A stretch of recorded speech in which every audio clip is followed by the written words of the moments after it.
नमस्कार. आज आपण राजमाता जिजाऊंचा गौरव करणारे एक अप्रतिम मराठी काव्य पाहणार आहोत.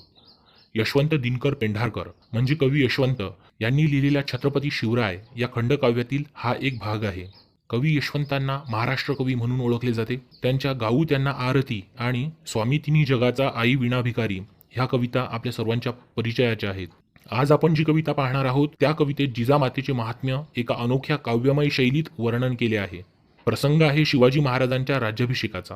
शिवाजी महाराजांच्या राज्याभिषेकाची जवळपास संपूर्ण तयारी झाली आहे आणि या प्रसंगापासून आपण या काव्याला सुरुवात करूयात. गंगा सिंधू सरस्वती कावेरीनी गोदावरी नामवंत तीर्थोदके स्वर्ण कलश घागरी भरभरून उत्साहे नाना वाद्यांच्या गजरी अष्टदिशांहून होती आणविली गडावरी. ह्या काव्य ओळींमध्ये सांगितलेले आहे की शिवाजी महाराजांच्या राज्याभिषेकासाठी सोन्याच्या कलशांमधून 7 पवित्र नद्यांचं जल रायगडावर आणण्यात आलं होतं. सप्तसिंधूंची उदके होती त्यांच्याच पंक्तीत म्हणत की आहो आम्ही सर्वाधिक महतीत. तीर्थोदकांची यापरी चाललेली मनोगते देवघरात येताच ऐकू आली राजियाते. ऐकू आली राजियाते थोर प्रतिभावंताते. काय नेणो तेथुनिया आणि उठले शीघ्र ते. शीघ्र म्हणाले स्वतःच न्यून करूया पुरते. ह्या काव्य ओळींमध्ये म्हटले आहे की पवित्र 7 नद्यांचे पाणी असलेले ते स्वर्णकलश रायगडावर शिवाजी महाराजांच्या देवघरात ठेवण्यात आले.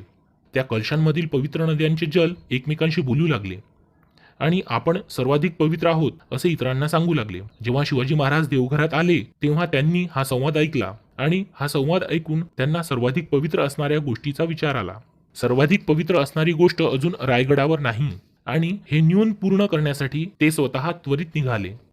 आता थकल्या भागल्या होत्या जिजाऊ मातोश्री आणि जाहलेही होते पूर्ण प्रतापी राजश्री. कसा सोसावा तियेला गडावरला गारठा उसळत्या रक्तातल्या थंड झाल्यावर लाटा.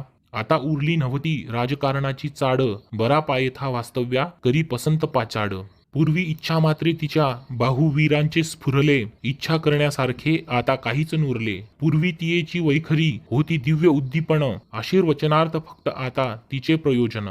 आशीर्वचनार्थ याच मणी धरोनी असोशी राजे उतरून गड आले आईच्या पायांशी. आई देवघरा माझी होती चौरंगावरती राजे चरण चुरीत कंठ दाटून म्हणती. राज्याभिषेका कारणे तीर्थोदके आणलीत सोपस्कारासाठी द्विज म्हणतात ती हवीत. आई तुझ्याहून त्यात कोण मंगल पवित्र तरी सकलांपरीस मला हवीस तू तेथ. तुझ्या पायधुळीतून संभवले सिंहासन तुझ्या दृष्टिक्षेपातून छत्र चामरे निर्माण. तुझ्या पुण्याईच्या बळे आरंभिलासे सोहळा आलो घेऊन या मेणा न्याया गडावर तुला.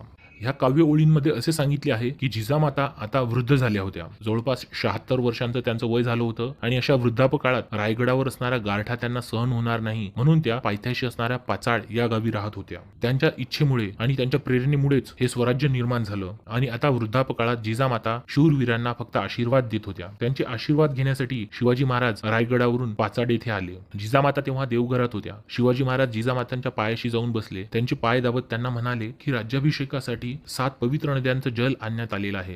राज्याभिषेक करण्यासाठी त्या पवित्र जलाची आवश्यकता आहे असे पंडित लोक म्हणतायत. पण आई तुझ्यापेक्षा अधिक पवित्र मला कोणीच नाही. तुझ्या पायधुळीमुळेच हे सिंहासन शक्य झाले आहे. तुझ्या दूरगामी दृष्टीतूनच ही छत्रचामरे निर्माण झाली आहे. तुझ्या पुण्याईमुळेच माझा राज्याभिषेक होणार आहे. म्हणून तूच सर्वाधिक पवित्र आहेस. तुला घेऊन जाण्यासाठी मी मेणा घेऊन आलोय. ऐसे बोलता राजांच्या पाणलोट आले नेत्री पदराने पुसाया ते पुढे होई जन्मदात्री. आणि ताम्हणामधले तीर्थ देई चिरंजीवा म्हणे मनातल्या मनी धन्य माझा हा कुसवा.